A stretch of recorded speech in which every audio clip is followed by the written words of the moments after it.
Hello students, next IAS के YouTube channel में आपका स्वागत है। नेक्स्ट आईएएस अपने हिंदी के अभ्यर्थियों के लिए एक नया प्रोग्राम लॉन्च कर रहा है, एडवांस इंटीग्रेटेड मेंटरशिप प्रोग्राम यानी कि एम। हिंदी मीडियम में दिया गया ये मेंटरशिप का बहुत ही अच्छा प्रोग्राम है, जिसमें स्टूडेंट्स अपनी प्रीलिम्स, मेंस और इंटरव्यू तीनों स्टेजेस की तैयारी बहुत अच्छे ढंग से कर सकते हैं। यहाँ पे आपकी हर चीज पर फोकस किया जाता है, आपकी हर नीड पर फोकस किया जाता है और ये तय किया जाता है कि किस तरीके का प्लान आप लोगों के लिए बेहतर रहेगा, जिससे आप प्रीलिम्स में और मेंस में बहुत अच्छे अंक प्राप्त कर सके। यही सब सोच के कि स्टूडेंट्स अच्छे अंक कैसे प्राप्त कर सकते हैं, अपनी गलतियों को कैसे सुधार सकते हैं, कैसे पहचान सकते हैं अपनी गलतियों को, ताकि उसको डिस्कस करके उसमें सुधार लाया जा सके। इन सब चीजों को ध्यान में रखते हुए नेक्स्ट आईएएस यह कार्यक्रम लेके आया है, एडवांस इंटीग्रेटेड मेंटरशिप। तो चलिए इसके बारे में डिटेल में जानते हैं।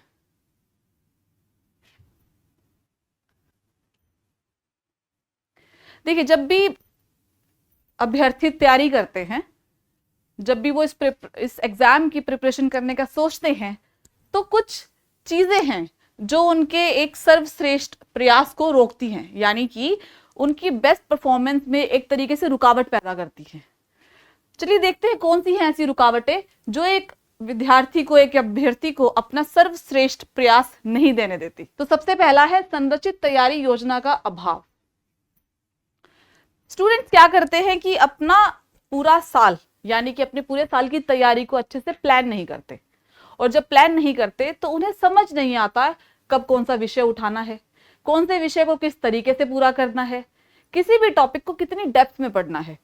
तो इन सब चीजों के बारे में वो अच्छे से डिसाइड नहीं कर पाते। उसके अलावा एक परेशानी जो आती है वो ये है कि प्लान की कमी होने की वजह से, प्रॉपर प्लानिंग नहीं होने की वजह से वो किसी भी समय कोई भी विषय उठाते हैं, ठीक है। लेकिन कुछ विषय ऐसे होते हैं जिनको एक तरीके से पढ़ना होता है। जैसे कि अगर आप शासन व्यवस्था पढ़ना चाहते हो तो उससे पहले आपको राज व्यवस्था को पढ़ना पड़ता है, क्योंकि राज व्यवस्था की बहुत सारे टॉपिक्स हैं जो शासन व्यवस्था में आप यूज करते हैं। तो इसीलिए सब्जेक्ट को एक तरीके से, एक क्रम में पढ़ना बहुत जरूरी होता है, और बच्चे को उस चीज की समझ नहीं होती बहुत बार। इसके अलावा किन महीनों में मेंस की तैयारी करनी है, किन महीनों में प्रीलिम्स की तैयारी करनी है, किन महीनों में ऐसे विषयों को कवर करना है जो प्रीलिम्स और मेंस दोनों में आते हैं, इसके बारे में भी कई बार उनको पता नहीं होता। कब टेस्ट देने हैं, कब टेस्ट के डिस्कशंस देखने हैं, या फिर टेस्ट को डिस्कस करना है दूसरे लोगों के साथ, दूसरे एस्पिरेंट्स के साथ, ठीक है। तो ये सब चीजों का बच्चों को कई बार पता नहीं होता, प्लानिंग नहीं होती, और वो बस रैंडम वे में अपनी तैयारी करते रहते हैं। तो उसमें उनका एफर्ट तो लगता है, मेहनत तो लगती है, लेकिन एक प्लान का अभाव होने की वजह से वो अच्छे से उस तैयारी को एक रिजल्ट के रूप में नहीं ला पाते, अच्छे रिजल्ट के रूप में उसको नहीं ला पाते। तो यह एक संरचित तैयारी योजना का अभाव रहता है बच्चों को। दूसरा है अपूर्ण पाठ्यक्रम। बहुत बार बच्चों का सिलेबस कंप्लीट ही नहीं होता। कभी कभी उनको पता नहीं होता कि उनके सिलेबस का ये पार्ट है। जैसे प्रीलिम्स का अगर हम लेके चलें, तो प्रीलिम्स में जो यूपीएससी सिलेबस देता है वो बहुत संक्षिप्त रूप से देता है। तो इसीलिए पीवाईक्यूज के माध्यम से आप समझ पाते हो कि किसी भी टॉपिक को, किसी भी सब्जेक्ट को कितनी डेप्थ में तैयार करना है। उस दिए हुए सिलेबस से समझना काफी मुश्किल होता है, तो पीवाईक्यूज वहां पे आपकी हेल्प करते हैं। तो उसमें क्या होता है, जब बच्चे को पीवाईक्यूज का नहीं पता होता है कि कैसे उसको एनालाइज करना है, कैसे उसको समझना है, तो बहुत सारे जो टॉपिक्स होते हैं, जो होते तो इंपॉर्टेंट है, लेकिन बच्चा उनको टच ही नहीं करता, कवर ही नहीं करता, तो उसका पाठ्यक्रम पूरा ही नहीं हो पाता। इसी तरीके से मेंस में यूपीएससी ने डिटेल में सिलेबस दिया है, हर पेपर के बारे में डिटेल में बताया गया है कि कौन कौन से टॉपिक उसमें कवर होते हैं, लेकिन बच्चा कई बार उसको भी अच्छे से कवर नहीं करता। या तो उस पर नोट्स नहीं होते, या तो उनको लगता है कि ठीक है, इसका मुझे हल्का हल्का पता है तो मैं इसको कवर कर लूंगा।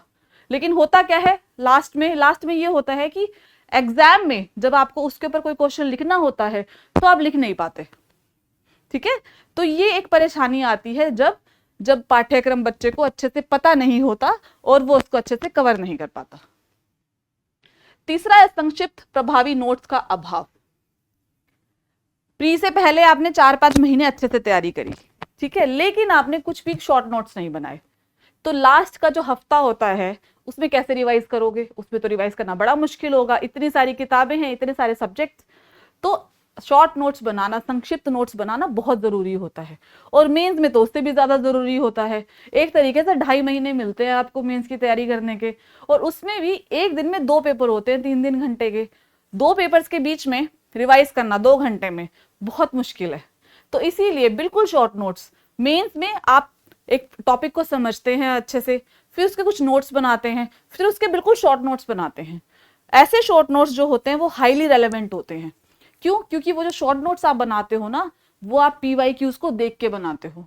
उससे क्या होता है, आपको पता होता है कि ये टॉपिक एग्जाम में आएगा, ठीक है, इस टॉपिक के एग्जाम में आने के चांसेस बहुत हाई है, ठीक है। तो उस हिसाब से आप शॉर्ट नोट्स बनाते हो, और जब आप एग्जाम से जस्ट वैल्यू शॉर्ट नोट्स को पढ़ते हो तो एग्जाम में आप उसको आराम से लिख सकते हो, है ना। वैल्यू एडिशन का जो मटेरियल आप यूज करते हो, आपने अपने नोट्स के अंदर जो वैल्यू ऐड किया वहां पे लिख के आने के लिए, आप उसको जब लास्ट में रिवाइज करते हो अपने शॉर्ट नोट्स के थ्रू, तो आप इजीली किसी भी क्वेश्चन को एड्रेस कर सकते हो, ठीक है। तो ये बहुत ज्यादा जरूरी है कि आप संक्षिप्त नोट्स बनाओ। नेक्स्ट है अपर्याप्त उत्तर लेखन अभ्यास। अब देखिए इसमें 2 चीजें हैं। पहला ये है कि कभी कभी स्टूडेंट्स नोट्स ही नहीं बनाते। कई बार ऐसे स्टूडेंट्स आते हैं जो बोलते हैं कि हमने सिलेबस कवर किया है, हाँ नोट्स नहीं बना पाए। हम नोट्स नहीं बनाते तो रिवीजन कहाँ से करोगे, है ना। और कोई भी इतना मेमोरी वाइज शार्प नहीं हो सकता कि उसने जो भी किताब से पढ़ा हो वो उसको एज इट इज याद रहे। रिवीजन बहुत ज्यादा जरूरी होती है। नहीं, अगर आप रिवीजन नहीं करते तो आप सब चीजें भूलते चलते हो। तो नोट्स बनाना बहुत जरूरी है, ठीक है। और जब आप नोट्स बनाओगे, उसका रिवीजन करोगे, ठीक है, तभी तो आप उत्तर लेखन कर पाओगे। क्योंकि जब भी कोई क्वेश्चन होगा उसमें जो आप कंटेंट डालने वाले हो वो आपके सिलेबस का होगा। आपने किताबों से पढ़ा है, नोट्स बनाए हैं, वहां से मल्टीपल टाइम रिवाइज किया है। जब रिवाइज किया है तो आप उसको अपने आंसर्स में यूज कर सकते हो, यानी कि उत्तर लेखन कर सकते हो। अब कुछ बच्चे उत्तर लेखन से बचते हैं। पहला रीजन तो ये है कि नोट्स ही नहीं होते उनके पास, तो रिवाइज कहाँ से करें, रिवाइज नहीं कर पाते तो वो उत्तर लेखन नहीं कर पाते। दूसरा होता है कि कभी कभी, इनफैक्ट बहुत बार, बच्चा जब आंसर राइटिंग करता है तो उसको रिमार्क्स अच्छे नहीं मिलते या उसको मार्क्स कम मिलते हैं, तो वो उसके लिए एक डीमोटिवेशन का कारण बनता है। उसके बाद वो अगला टेस्ट लिखने से कतराता है। अब इवैल्यूएटर ने कॉपी इवैल्यूएट की, उस पर कुछ लिख के दे दिया कि यहाँ पे ये कमी थी, आपके इसमें कुछ कमी है, और एक मार्क्स दे दिए। जब तक आप उसको एनालाइज नहीं करते हो, और वो जो वहां पे अपना इवैल्यूएटर ने डिमांड लिखी है जो आपने मिस करी है, जब तक आप उसको एड्रेस नहीं करोगे ना, तब तक आपके लिए उत्तर लेखन के साथ, यानी कि मेंस की जब आप आंसर राइटिंग प्रैक्टिस करते हो, उसमें मार्क्स अच्छे लाना बहुत मुश्किल होता है। और जैसे जैसे आप उत्तर लेखन करते चलते हो और रिमार्क्स के हिसाब से इंप्रूवमेंट करते हो, तब मार्क्स आते हैं। इसलिए नोट्स लिखना, उनको रिवाइज करना, उत्तर लेखन करना, उसका एनालिसिस करना, और फिर और ज्यादा उत्तर लेखन करना, उससे आपके मेंस की आंसर राइटिंग बेटर होती है और आपके मेंस में अच्छे मार्क्स आने के चांसेस बढ़ते हैं। अगला है प्रासंगिक सामग्री से अपडेट न रहना। कभी कभी नोट्स हैं आपके पास, आपने क्लास में कवर किया है, ठीक है, लेकिन उसको आपने अपडेट नहीं किया, आपने डाटा अपडेट नहीं किया, आपने वहां पे एग्जांपल्स ऐड नहीं करे, यानी कि जो मटेरियल 1.5-2 साल पहले जैसा था आपने उसको वैसे का वैसे रिवाइज किया, और आप कोशिश कर रहे हो कि उसी से काम चल जाए, पर वो काम नहीं चलता। आपको हमेशा अपने नोट्स को अपडेट करना पड़ता है। जो अभ्यर्थी इस परीक्षा को बार बार देते हैं, 2-3 बार जिन्होंने मेंस लिखा होता है, उनके भी यही होता है, उनके साथ भी यही होता है कि वो अपने नोट्स को अपडेट करते हैं, क्योंकि उनको पता है ये एग्जाम की रिक्वायरमेंट है। और जब आप अपडेट नहीं करते तो आपके जो आंसर का कंटेंट है ना, वो पुराना लगता है, जो नहीं लगना चाहिए, है ना। आपको रेलेवेंट बनना है, आपके आंसर्स को रेलेवेंट होना चाहिए। बार बार प्रारंभिक परीक्षा में असफलता। जब स्टूडेंट्स बार बार प्रीलिम्स क्वालिफाई नहीं कर पाते तो उनके लिए बहुत ज्यादा डीमोटिवेटिंग होता है ये, और हम इस चीज को बहुत अच्छे से समझते हैं।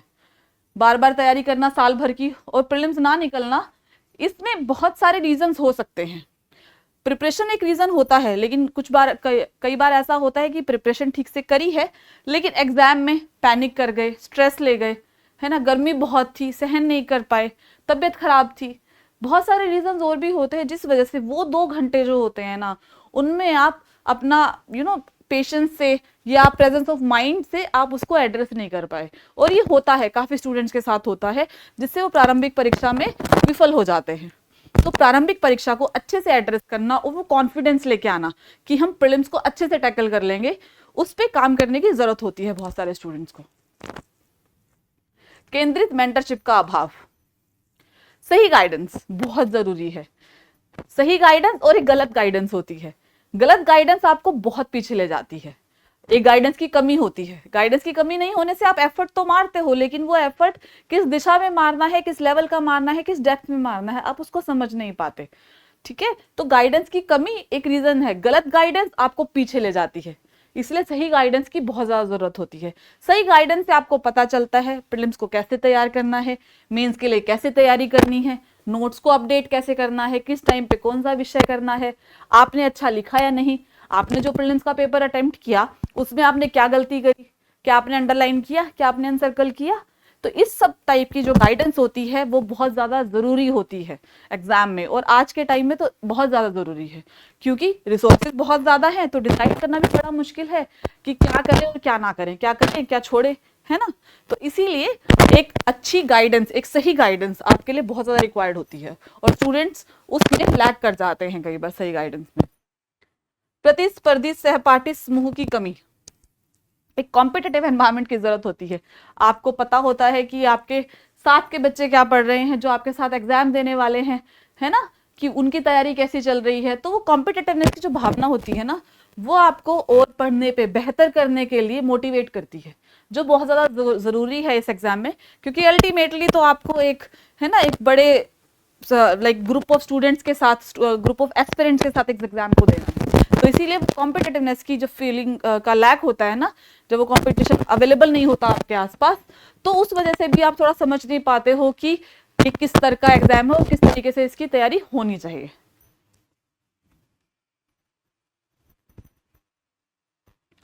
अब हम आ जाते हैं अपने कार्यक्रम पे, एडवांस इंटीग्रेटेड मेंटरशिप। हमने जो भी चीजें डिस्कस की, जो भी परेशानियां हैं जो स्टूडेंट्स फेस करते हैं, उसको एम प्रोग्राम कैसे एड्रेस करता है। तो हम एक एक पार्ट इसका देखते हैं कि एडवांस्ड है क्योंकि ये आपकी फाउंडेशन या आपके सेल्फ स्टडी जो आप करते हैं उससे एक लेवल आगे का प्रोग्राम है। इंटीग्रेटेड है क्योंकि इसमें आपकी मेंस, प्रीलिम्स और आपके इंटरव्यू तीनों की अच्छे से मिला के तैयारी की जाती है। और मेंटरशिप प्रोग्राम तो ये है क्योंकि यहाँ पे आपको डेडिकेटेड मेंटर मिलते हैं। एक मेंटर होगा जो आपकी हमेशा हेल्प करेगा, आपके लिए अवेलेबल रहेंगे, आपको फीडबैक देंगे, गाइडेंस देंगे, आपका जो पूरा एक साल की प्रिपरेशन है उसको सही दिशा देंगे। ठीक है, तो देखते हैं एम कार्यक्रम में क्या शामिल है। पहला है लर्निंग, यानी कि सीखना। संरचित अध्ययन योजना, यहां पे हम आपको प्रॉपर शेड्यूल देते हैं। ठीक है, आपका पूरे साल का शेड्यूल होगा, इसमें अलग अलग फेजेस होती हैं, जैसे कि ऐसे। तो ये शेड्यूलिंग है आपकी, इसमें मुख्यतः आपके 7 चरण हैं। आपके पहले तीनों चरणों में आप नोट मेकिंग करेंगे और मेंस की आंसर राइटिंग करेंगे। उसके बाद आप प्रीलिम्स की तैयारी करेंगे, उसके बाद आप मेंस की स्पेसिफिक तैयारी करेंगे प्रीलिम्स के बाद। तो हमने आपका पूरा प्लान तैयार करके रखा है जो 22 जून से शुरू होके आपकी 2027 की मेंस परीक्षा तक चलेगा। ठीक है, तो ये जो शेड्यूलिंग है ये बहुत अच्छे से बैठ के डिसाइड की गई है, सब बनाई गई है ताकि बच्चे का जो प्रिपरेशन है वो बहुत अच्छे लेवल का हो सके। अब हम आपको एक अच्छा अध्ययन शेड्यूल देते हैं जिसमें आपको हम बताएंगे कि किस सब्जेक्ट को किस टाइम पे कवर करना है। ठीक है, आंसर राइटिंग कब करनी है, कैसे करनी है, कब हम मेंस का सब्जेक्ट कवर करेंगे, कब हम प्रीलिम्स का सब्जेक्ट कवर करेंगे, ये सब चीजें दी जाती हैं। स्मार्ट नोट मेकिंग, हम यहाँ पे आपको वर्कबुक्स देते हैं। मैं आपको दिखाती हूँ वर्कबुक कैसी होती है। ऐसी होती है आपकी वर्कबुक। ठीक है, जैसे आप, ये है विज्ञान प्रौद्योगिकी एवं पर्यावरण की वर्कबुक है। हमने इसको, इस सब्जेक्ट को, इस विषय के सारे सिलेबस को हमने हफ्तों में विभाजित किया है। जैसे कि अगर आप विज्ञान प्रौद्योगिकी और पर्यावरण को लेके चलेंगे तो यहाँ पे आपके 2 सप्ताह दिए गए हैं, तो पूरे सिलेबस को हमने 2 वीक्स में डिवाइड कर दिया। इसी तरीके से जैसे मान लो आप राज व्यवस्था लेके चलते हो तो राज व्यवस्था को हमने 3 सप्ताह में डिवाइड किया है। जिस सब्जेक्ट की जितनी वेटेज है, जितनी इंपॉर्टेंस है, उसके हिसाब से, जितना सिलेबस है उसके हिसाब से हम उसको वीक्स में डिवाइड करते हैं। अब यहाँ पे हमने ये दिया है कि हर वीक में किस दिन आप क्या करेंगे। एक वीक के अंदर सोमवार से लेकर शुक्रवार तक आप नोट्स बनाते हैं। जैसे कि ये कार्य जो एक दिन का है, दिन एक यहाँ लिखा है, यह आप सोमवार को करेंगे। आप देखिए यहाँ पे क्या विषय लिखे हुए हैं, ठीक है, सब टॉपिक्स आप देखेंगे। इन सब टॉपिक्स के हिसाब से यहाँ पे आपको एक क्वेश्चन मिलेगा।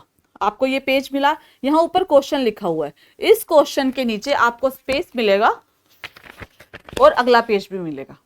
अब आपको इस क्वेश्चन के हिसाब से यहाँ पे नोट्स बनाने हैं, आंसर राइटिंग नहीं करनी, नोट्स बनाने हैं, ठीक है। क्वेश्चन के तरीके से हमने क्यों दिया है, अब मान लीजिए मैं आपको एक ब्लैंक पेज देके ऊपर वैश्वीकरण लिख देती हूँ। आप वैश्वीकरण में कुछ भी लिखेंगे, आप ना तो उसको किसी और टॉपिक से लिंक करने की कोशिश करेंगे, ना आप ये समझेंगे कि इसके कौन कौन से डायमेंशन को कवर करना है और इसको मैंने कितनी डेप्थ तक कवर करना है। इसीलिए हम यहाँ पे वर्कबुक के अंदर क्वेश्चंस देते हैं, और ये जो क्वेश्चंस होते हैं ना, ये आपके पिछले वर्षों के क्वेश्चन से इंस्पायर्ड होते हैं, ठीक है। उन्हीं क्वेश्चंस को बेस लेके हम क्वेश्चंस को यहाँ लिखते हैं, बनाते हैं। अब यहाँ पे जो क्वेश्चन दिए होते हैं ना, उसमें इंटरलिंकेजेस होती है, आपको उसको डिफरेंट टॉपिक से जोड़ के आंसर लिखना होता है। जैसे कि एक एग्जांपल मैं आपको बताती हूँ, अंतरिक्ष क्षेत्र में भारत में निजी क्षेत्र की भागीदारी में हाल के विकासों की जांच कीजिए। अंतरिक्ष क्षेत्र में अपने योगदान को अधिकतम करने में निजी क्षेत्र के सामने आने वाली चुनौतियों को रेखांकित करते हुए निजी क्षेत्र की भागीदारी के महत्व पर प्रकाश डालिए, ठीक है। तो इसमें आपको निजी क्षेत्र की भागीदारी को लिंक करना है डिफरेंट डायमेंशन से, ठीक है। तो मैं यहाँ पे ये बोलना चाह रही हूँ कि हमने क्वेश्चन को इस तरीके से दिया है जैसा मेंस में आता है। मेंस में कुछ भी स्ट्रेट नहीं पूछा जाता कि एक टॉपिक दे दिया बस इसके बारे में बता दो, नहीं, वहां पे डिफरेंट चीजों को लिंक करके पूछा जाता है। यहाँ पे आप वही प्रैक्टिस करते हो। तो आप डेली का जब काम करते हो अपना, जैसे मैंने आपको बताया, मंडे से लेके फ्राइडे तक आप नोट मेकिंग करेंगे, हर दिन का सिलेबस दिया है, तो हर दिन के आपको 5 से 6 प्रश्न मिलते हैं, ठीक है। 5 से 6 प्रश्न होते हैं जिनके आपको नोट्स बनाने होते हैं, और हफ्ते में आप 5 दिन काम करते हो। तो मान लो आप राज्य व्यवस्था लेके चलो, जिसका मैंने आपको बताया कि 3 सप्ताहों का काम है, तो वहां पे आप एक हफ्ते में तकरीबन 27 से 30 क्वेश्चन कवर कर लेते हो, और 3 सप्ताह में आप 85 से 90 क्वेश्चन कवर कर लेते हो। तो उन 85 से 90 क्वेश्चंस के जरिए आपने राज्य व्यवस्था का पूरा सिलेबस मेंस के हिसाब से खत्म कर लिया, नोट्स बन गए, है ना। आपका एक जगह पे एक वर्कबुक के अंदर सब कुछ कंसोलिडेट हो गया। अब मंडे से फ्राइडे आपने ये काम किया, इसके बाद संडे को आपका उसी सिलेबस का टेस्ट होता है। पूरे हफ्ते में जो आपका आया, जो आपने सिलेबस कवर किया, संडे को उसी का मेंस का टेस्ट होगा। वो टेस्ट या तो हाफ लेंथ होगा या तो फुल लेंथ होगा। फुल लेंथ टेस्ट यानी कि 20 क्वेश्चन का मेंस का टेस्ट हम तब लेते हैं जब आपका किसी विषय का जो सिलेबस है वो पूरा हो गया हो, ठीक है। जैसे मैंने आपको बताया राज्य व्यवस्था के 3 हफ्ते हैं, तो पहले दोनों हफ्ते संडे में आपका हाफ लेंथ टेस्ट होगा, यानी 10-10 क्वेश्चन का मेंस का, और उसके बाद लास्ट वीक जो होगा, जो लास्ट संडे होगा, उसमें आपका फुल लेंथ टेस्ट होगा 20 के 20 क्वेश्चन का और पूरे सिलेबस का, ठीक है। तो इस तरीके से आप नोट मेकिंग कर रहे हैं और आप साथ में आंसर राइटिंग भी कर रहे हैं, संडे को अपना उत्तर लेखन कर रहे हैं, ठीक है। तो इस तरीके से आप रिविजन के साथ साथ अपना उत्तर लेखन का अभ्यास मेंस के हिसाब से कर रहे हैं। अब जो भी आप उत्तर लेखन करते हैं यहाँ पे, उसके लिए आपको शाम को, जैसे आपने दिन में अपना नोट्स बनाए, उत्तर लेखन है, दिन में जो आप नोट्स बनाए, नोट्स जब आप बनाते हैं तो शाम को आपके उसके मॉडल असाइनमेंट्स मिल जाते हैं। यानी कि आपने तो बनाया ही बनाया, शाम को हम आपको बना बनाया भी देते हैं, ठीक है। बना बनाया देने का क्या हमारा पर्पज है, हम चाहते हैं कि कुछ ऐसी चीजें जो शायद आप भूल गए हो, है ना, लिखना यहाँ पे, वो आप उनमें से लिख लो, उन मॉडल असाइनमेंट्स में से लिख लो, ताकि आपको ये ना लगे कि, है ना, कि कोई हमें इनपुट नहीं दिया गया कि कैसे इसमें और क्या चीजें आ सकती है। उसके अलावा आपके पास मेंटर तो होंगे ही। जब आप 2-3 दिन के असाइनमेंट लिख लेते हो, फिर आप अपने मेंटर के साथ सेशन बुक करो और उनको अपना वर्कबुक दिखाओ। वो आपके वर्कबुक में आपके क्वेश्चंस को गो थ्रू करेंगे और बताएंगे कि कहाँ पे क्या चीज छोड़ दी, क्या चीज आपने एक्स्ट्रा लिखी हुई है, इसको और संक्षिप्त कैसे बना सकते हैं, कहाँ पे वैल्यू ऐड करने की जरूरत है। यानी कि वो आपको हर चीज बताएंगे जिससे आपके नोट्स जो हैं वो एग्जाम के हिसाब से बिल्कुल रेलेवेंट बन जाए, ठीक है। तो इस तरीके से आपकी नोट मेकिंग को बेहतर किया जाता है। इसके अलावा जब भी आप संडे को टेस्ट देंगे अपना, जब भी वो कॉपी आपको चेक होके मिल जाए, उसके बाद आप फिर अपने मेंटर से अपना सेशन बुक कीजिए और उनके साथ बैठ के डिस्कस करें आप, है ना, कि इसमें कैसे क्या बेटर किया जा सकता है। इवैल्यूएटर वहां लिख देगा, उसमें कोई डाउट नहीं है, वो लिखेगा वहां पे, लेकिन मेंटर आपको ये बताएंगे कि ठीक है आप इंट्रोडक्शन आपने ये लिखा है, पर इसको आप ऐसे भी बना सकते हो। आप एक काम करो, इस पॉइंट को हटाओ और इस पॉइंट को लिखो, समझ रहे हो? तो हर चीज की डिटेलिंग से वो आप डिटेल में आपको वो बताएंगे कि इंप्रूवमेंट कैसे किया जा सकता है। ठीक है, तो ये आपका हो गया स्मार्ट नोट मेकिंग। संपूर्ण पाठ्यक्रम कवरेज, जैसे मैंने आपको बताया पूरा सिलेबस डिवाइड किया हुआ है आपका हर सब्जेक्ट का, तो आपका पाठ्यक्रम का कोई भी भाग रह ही नहीं सकता, है ना? आपके सारे विषय अच्छे से अच्छे समय में कवर हो जाएंगे, साथ में आप आंसर राइटिंग भी कर पाएंगे। ठीक है, फिर है आपका परीक्षण, यानी कि आपने नोट्स बनाए, सीखा, तो आप उसको टेस्ट कैसे करेंगे? टेस्ट करने के लिए देखिए, उत्तर लेखन है आपका मेंस का, प्रीलिम्स की परीक्षा की तैयारी है, और निबंध लेखन भी है।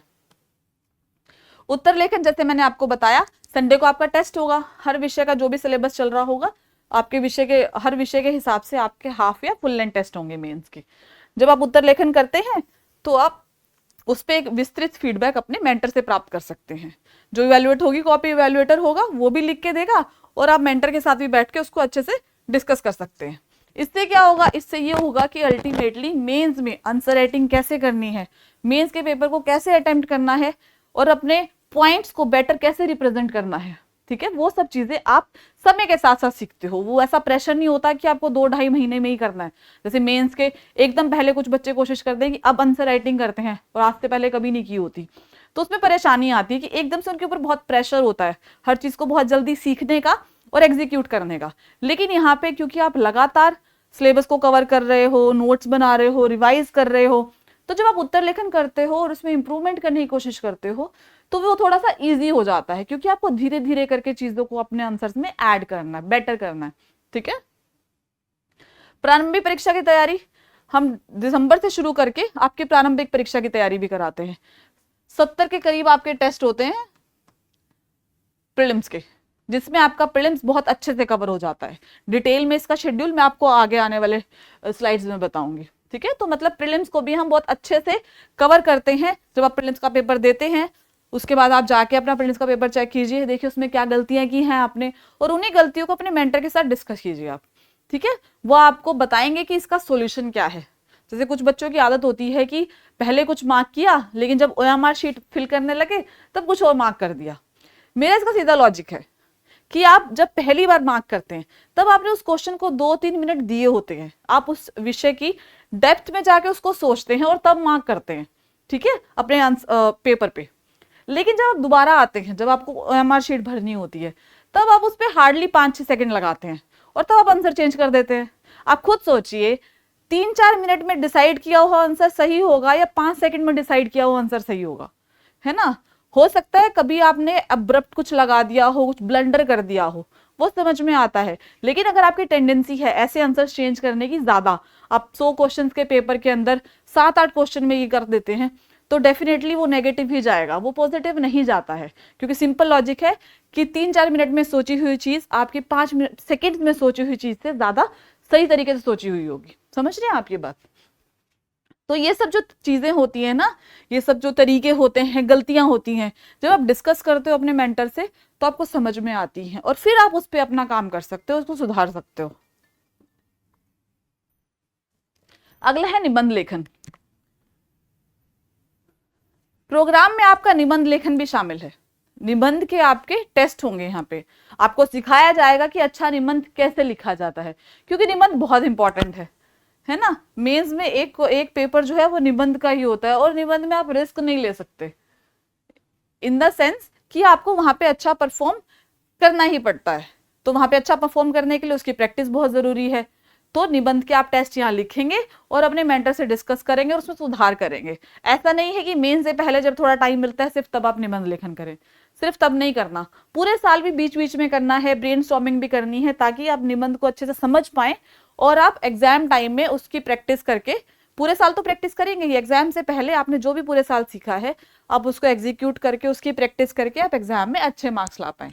अगला पार्ट है मेंटरशिप। मेंटरशिप मैंने आपको अच्छे से बताया है, अभी भी थोड़ा और उसको डिटेल में बताते हैं किस किस तरीके से आपकी मेंटरशिप होगी। सबसे इंपॉर्टेंट चीज जो एम की मेंटरशिप में वो है 1-to-1, यानी कि ऐसा नहीं है कि 3-4 बच्चों को इकट्ठा बुलाया जाएगा हमेशा, है ना। आपकी जो मेंटरशिप होगी 1 to 1 होगी, आप आए अपने मेंटर के साथ बैठे, ठीक है, और आप डिस्कस करें।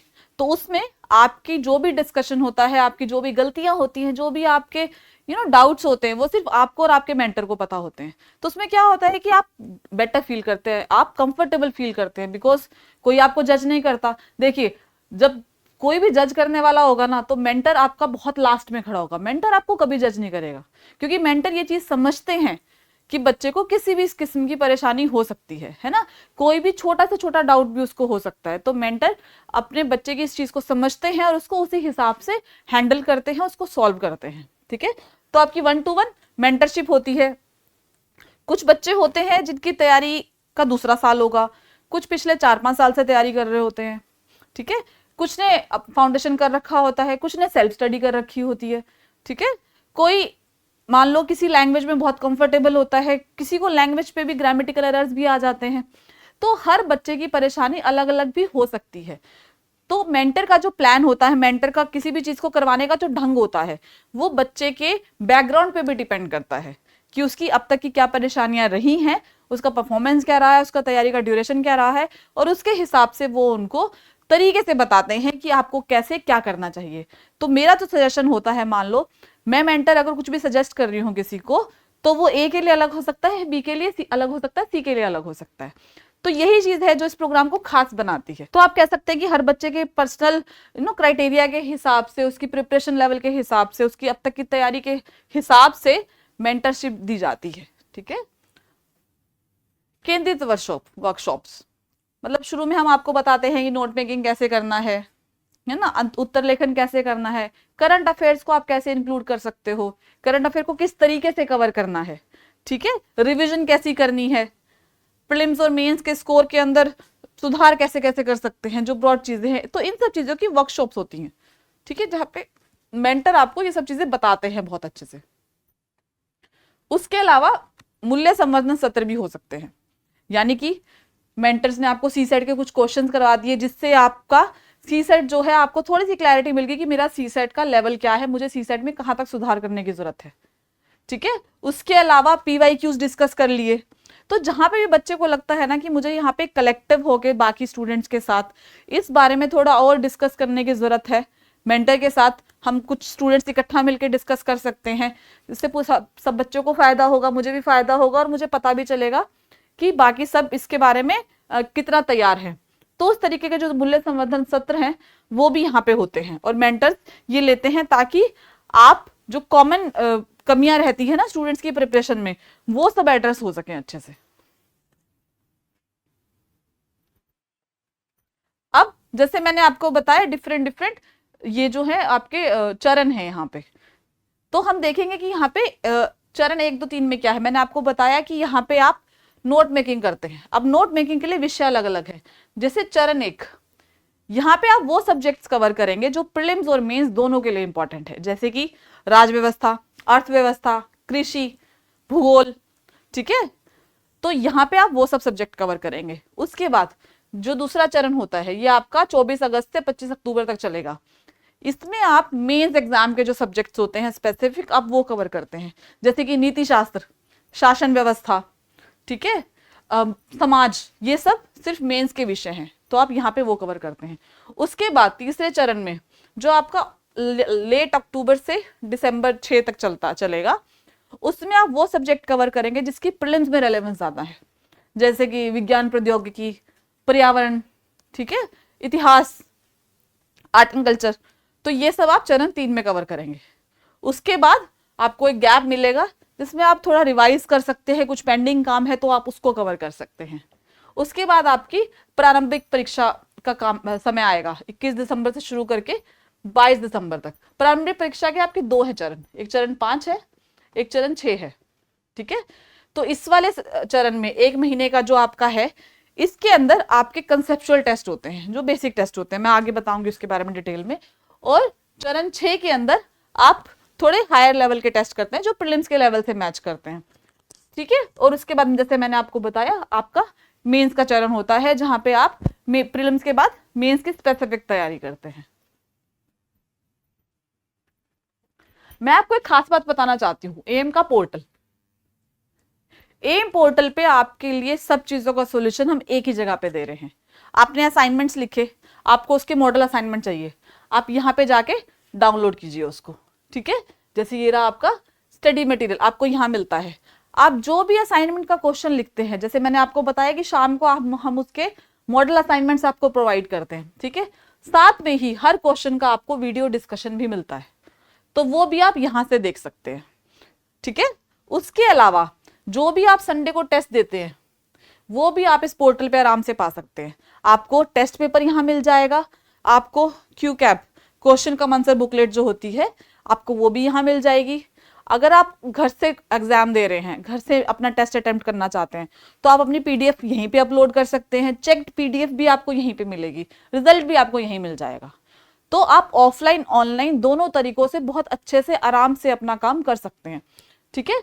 उसके अलावा जो भी आप असाइनमेंट्स लिखते हैं ना, हम आपको बोलते हैं कि आप डेली लिखने के बाद उसको पोर्टल पे जरूर अपलोड करें, ताकि हम ट्रैक कर सके कि आप प्रोग्राम को कितने अच्छे से फॉलो कर रहे हो। वो मेंटर के लिए भी हेल्पफुल होता है, क्योंकि फिर मेंटर डिसाइड कर पाता है कि स्टूडेंट कितना सीरियस है ना। आप अगर मेंटर से कनेक्ट करते हो, मेंटर को असाइनमेंट्स दिखाते हो और मेंटर आराम से पोर्टल पे आपके असाइनमेंट्स देख पाता है, तो उनके लिए बहुत ईजी होता है ये जानना कि स्टूडेंट किस लेवल की तैयारी कर रहा है। जैसे कि आप ये देखिए, इस पर्टिकुलर बच्चे ने 156 असाइनमेंट्स कंप्लीट करके यहाँ पे अपलोड करे हैं। अब उन्होंने 24 मेंटरशिप सेशंस लिए हैं।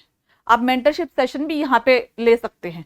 मेंटर सेशन यहाँ पे दिया है, आप यहाँ जाके मेंटर के साथ सेशन बुक कर सकते हैं। जैसे कि मान लीजिए मेरे पास आपकी मेंटरशिप है, तो मैं अपने नेक्स्ट 2 डेज के पोर्टल के ऊपर स्लॉट ओपन कर दूंगी, ठीक है। 30 मिनट्स या 45 मिनट्स के मैंने स्लॉट वहां ओपन कर दिए। आप अपने समय के हिसाब से, अपने कंफर्ट के हिसाब से, ऑफलाइन या ऑनलाइन, ठीक है, और अपने कंफर्टेबल टाइम के हिसाब से आप वहां पे जाके अपना पोर्टल पे स्लॉट बुक कर लीजिए। स्लॉट बुक करने से क्या होता है, आपको क्लैरिटी रहती है कि आपको कब कनेक्ट करना है, और मेंटर को भी पता होता है कि उनको आपसे कब कनेक्ट करना है। आप वीडियो कॉल पे कनेक्ट कर सकते हैं, आप नॉर्मल कॉल पे कनेक्ट कर सकते हैं, ठीक है, और आप ऑफलाइन भी कनेक्ट कर सकते हैं। ऑनलाइन और ऑफलाइन में कोई डिफरेंस नहीं है। ऑनलाइन वाला बच्चा ऑफलाइन आके भी मिल सकता है, ऑफलाइन टेस्ट भी दे सकता है, और ऑफलाइन वाला बच्चा ऑनलाइन भी कनेक्ट कर सकता है, ठीक है। तो इस तरह की फ्लेक्सिबिलिटी हम आपको दे रहे हैं यहाँ पर। आगे है कि एम मेंटरशिप आपकी तैयारी को किस प्रकार प्रोत्साहित करता है ना, कि आपकी कैसे हेल्प करता है। तो हम ब्रॉडली देखते हैं, हमने इस बारे में डिस्कस किया है।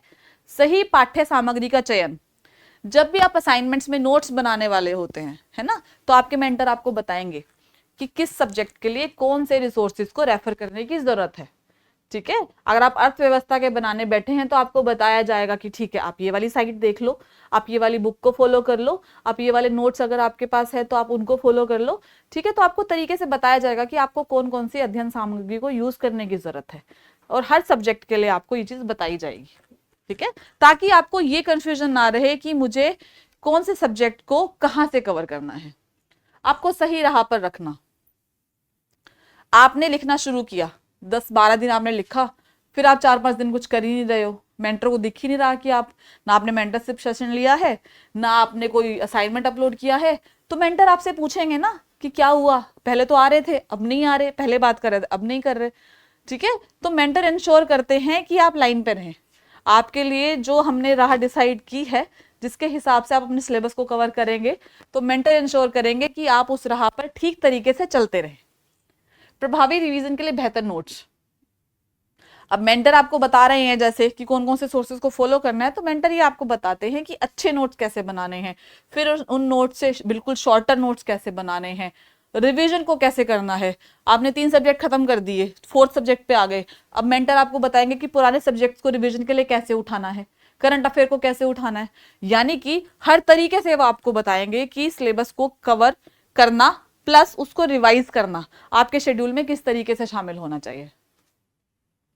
उत्तर लेखन कौशल में सुधार, जैसे मैंने आपको बताया कि मेंटर जो हैं वो आपको आपके आंसर राइटिंग के ऊपर फीडबैक देते हैं, आपको बताते हैं कि उसको बेटर कैसे करना है, उसमें वैल्यू कैसे ऐड कर सकते हो, कैसे उसको चेंज कर सकते हो, नई स्ट्रक्चरिंग कैसे कर सकते हो, पॉइंटर फॉर्म में कैसे, हर चीज वो आपको बताने वाले हैं उत्तर लेखन के लिए।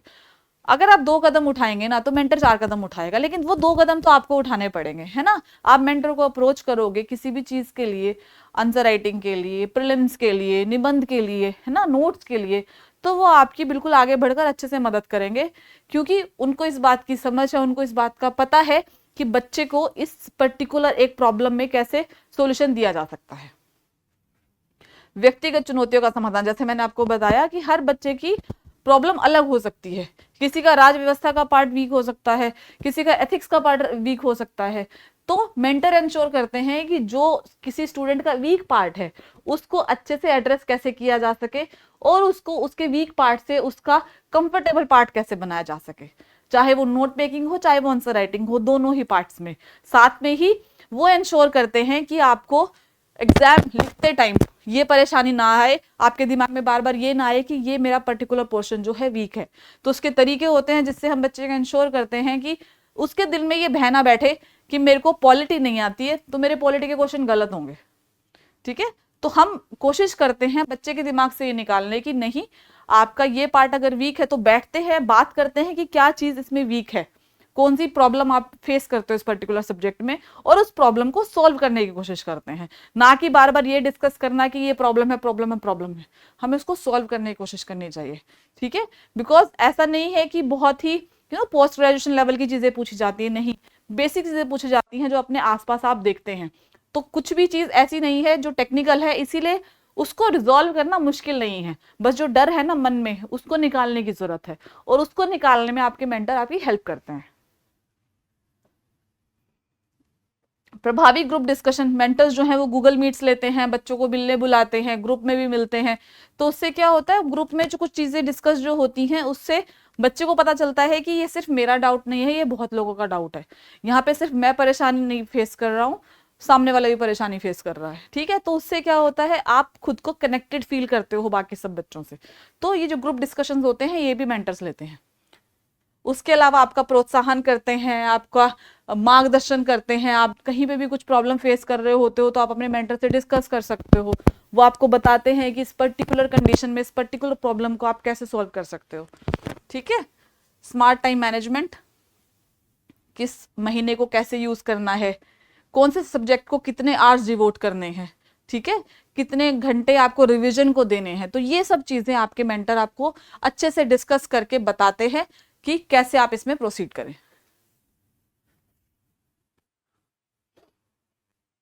ठीक है, अब देखते हैं कि मेंस की तैयारी एम कैसे सुनिश्चित करता है।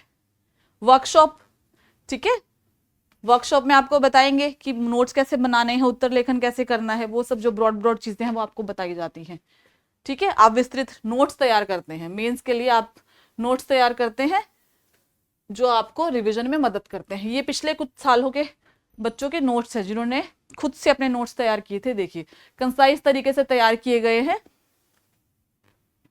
ताकि रिवीजन जो है वो इजी तरीके से हो सके। ये देखिए, ठीक है, तो आप भी ऐसे ही नोट्स तैयार करने वाले हैं, आपको भी अच्छा लगेगा अपने नोट्स ऐसे देख के कि मेरे तो बड़े कंसाइज और अच्छे तरीके के नोट बन गए, ठीक है।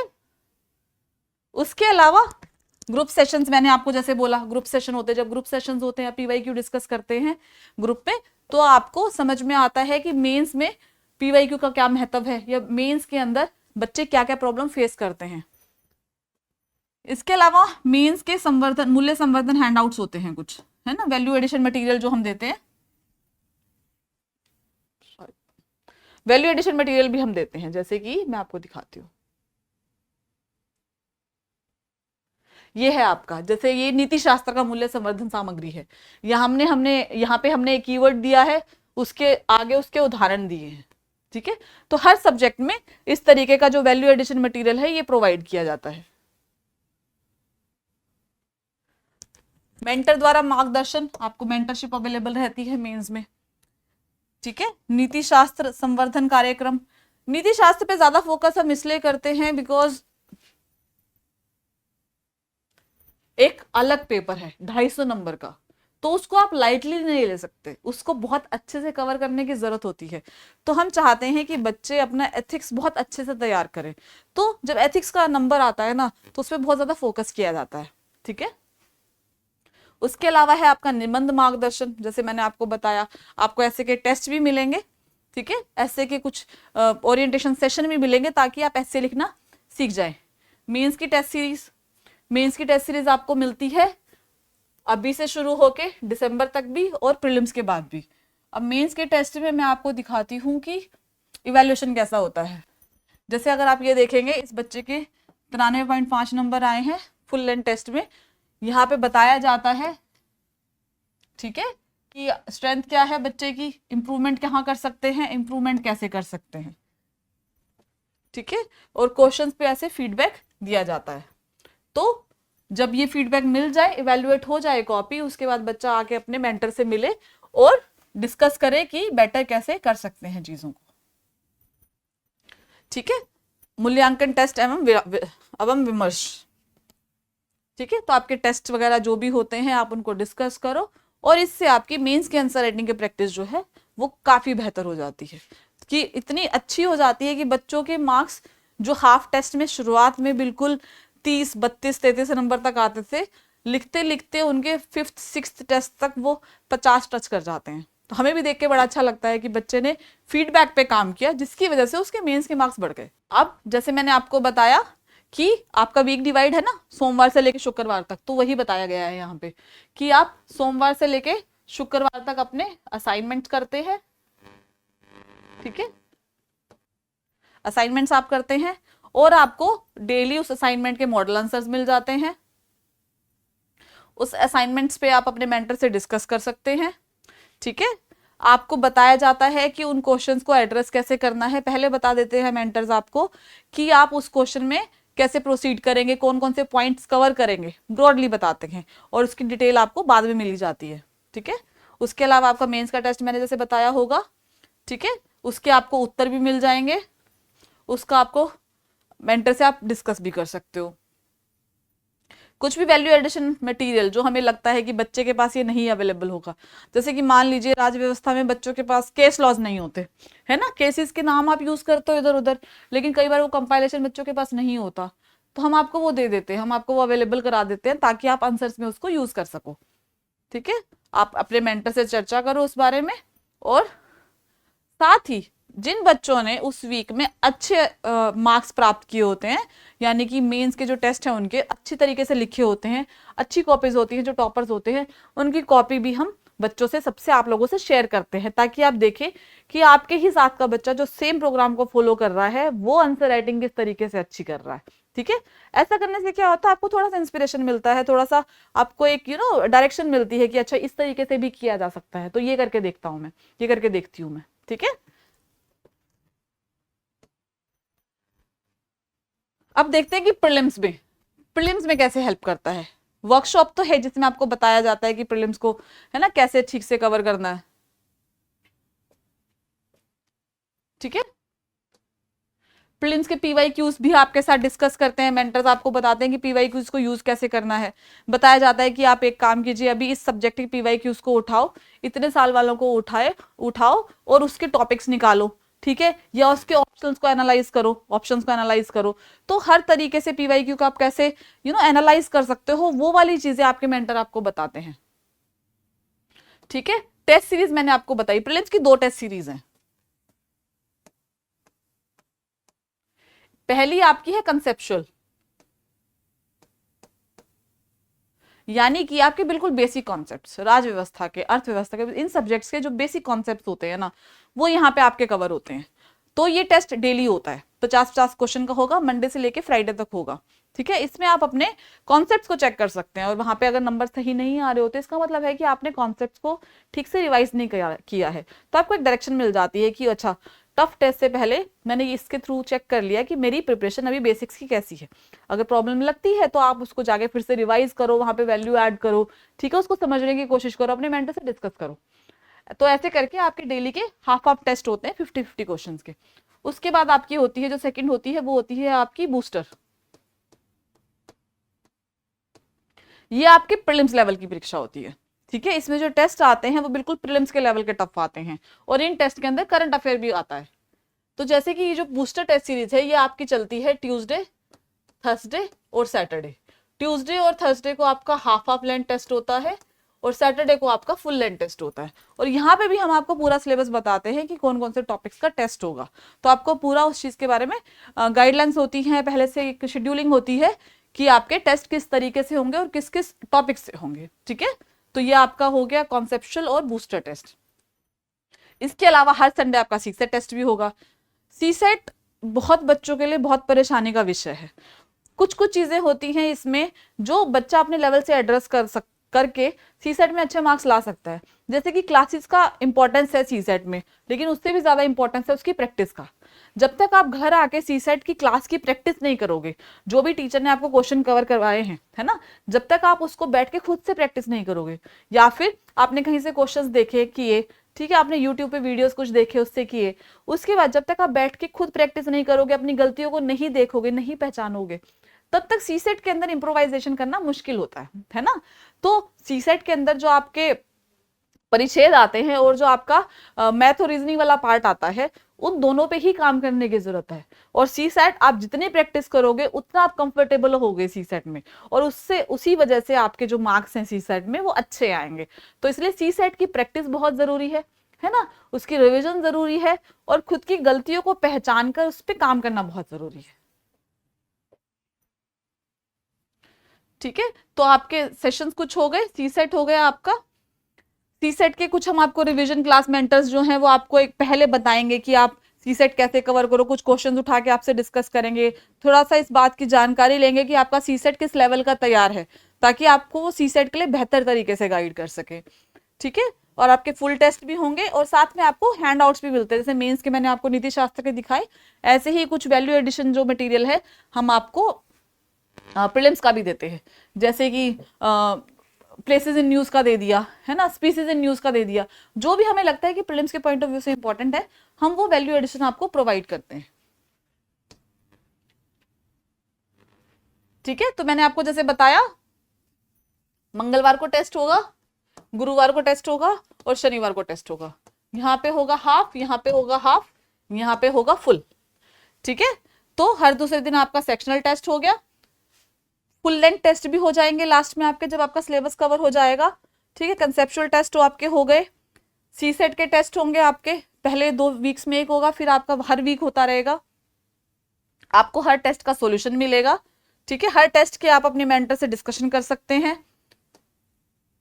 आपको वैल्यू एडिशन का मटेरियल मिल जाएगा साथ में, और साथ में आपको एक ब्रॉडर सेशन भी मिल जाएंगे कि प्रीलिम्स को किस तरीके से एड्रेस करना है। ठीक है, अब जैसे मैंने आपको सारा बताया, आपको कुछ भी कंफ्यूजन है तो आप यहाँ देख सकते हैं। वर्कबुक क्या होती है वो मैंने आपको बताया कि वर्कबुक ऐसी होती है आपकी A4 साइज की, जिसमें असाइनमेंट्स लिखे होते हैं। असाइनमेंट्स क्या होते हैं, जो डेली आप अपना नोट मेकिंग कर रहे हो, आप उसे असाइनमेंट बुलाते हो। ठीक है, असेसमेंट क्या होता है, असेसमेंट जो आप संडे को टेस्ट दे रहे हो ना, उसे हम असेसमेंट टेस्ट बोलते हैं। ठीक है, अनुभव टेस्ट जो हमारा ऑल इंडिया टेस्ट होता है नेक्स्ट IAS का, वो अनुभव टेस्ट होता है। ठीक है, थीमेटिक रिवाइंड का मतलब क्या हो गया कि आपकी वर्कबुक में आपने जो भी कवर किया है ना, उसका एक रिवीजन, उसका फास्टर रिवीजन, उसको हम थीमेटिक रिवाइंड बोलते हैं। तो आपके प्रीलिम्स के टाइम पे ये आप कर सकते हैं पोर्टल के थ्रू। ठीक है, फेजेस क्या होते हैं, आपने जैसे मैंने चरण बताए ना आपके, वही चरण है ये, चरण 1 चरण 2 प्रीलिम्स और मेंस के हिसाब से। अब देखिए, हमने पूरी शेड्यूलिंग की है आपकी। जैसे हम राज व्यवस्था से शुरू करेंगे, भारतीय राज व्यवस्था 22 जून से शुरू हो रहा है, ये 21 दिन तक चलेगा। इसमें आपके करीबन 27 असाइनमेंट्स हैं और 3 टेस्ट हैं। बताया मैंने आपको, 2 हाफ टेस्ट रहेंगे, 1 फुल टेस्ट रहेगा, और ये 12 जुलाई को समाप्त हो जाएगा। ठीक है, तो जो मैं आपसे बात कर रही थी ना कि हमने पूरे 15 महीने का आप शेड्यूल तैयार कर रखा है, जिसको आप फॉलो कर सकते हैं, जिसके हिसाब से आप नोट्स बना सकते हैं, आंसर राइटिंग कर सकते हैं, तो यही है वो। तो आपके सारे सब्जेक्ट्स हमने इसी तरीके से तैयार कर रखे हैं। जैसे आपका ये 26 अक्टूबर से लेके कला एवं संस्कृति आधुनिक भारत का इतिहास 22 नवंबर तक चलेगा। ठीक है, और निबंध आपका बीच बीच में आपके निबंध के टेस्ट होते रहेंगे। फिर आप देखिए अपना प्रीलिम्स का फेस है ना। प्रीलिम्स में आपके, जैसे मैंने आपको बताया, 2 टाइप की टेस्ट सीरीज है आपकी, कंसेप्चुअल और बूस्टर।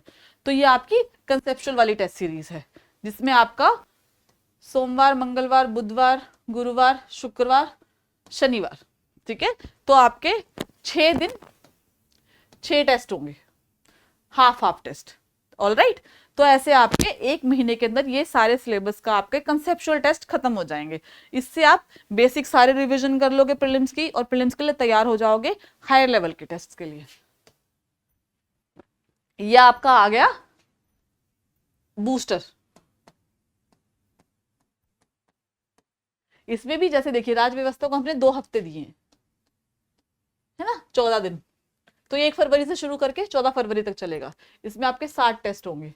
4 तो आपके हाफ टेस्ट हो गए, है ना, आपका जैसे मैंने बताया मंगलवार और गुरुवार हाफ हाफ हो गया, और उसके बाद सैटरडे आपका फुल लेंथ टेस्ट हो गया, और एक सी सेट का टेस्ट हो जाएगा। तो ऐसे आपका पूरा सिलेबस इसका भी डिफाइंड है। जब आप ज्वाइन करते हैं तो हम आपको इन सारे सब्जेक्ट की माइक्रो लिस्टिंग भी देते हैं, यानी कि सब टॉपिक्स भी हम सब बताते हैं कि क्या कवर होगा। ये आपका प्रीलिम्स के बाद का है, ठीक है। जब आप मेंस की तैयारी करेंगे, प्रीलिम्स के बाद वाले मेंस वाले फेज की, ये उसके टेस्ट हैं सारे, ठीक है। तो आप इन सब टेस्ट के जरिए, प्रीलिम्स और मेंस के टेस्ट के जरिए अपने आप को चेक कर सकते हैं, अपनी तैयारी को चेक कर सकते हैं, और उसके अंदर वैल्यू ऐड कर सकते हैं। तो देखिए, आपने प्रोग्राम ज्वाइन किया, आपको मेंटर एलोकेट हो गया, आपने थोड़ा बहुत काम करना शुरू भी किया, ठीक है। उसके बाद आपकी ट्रैकिंग बहुत जरूरी है।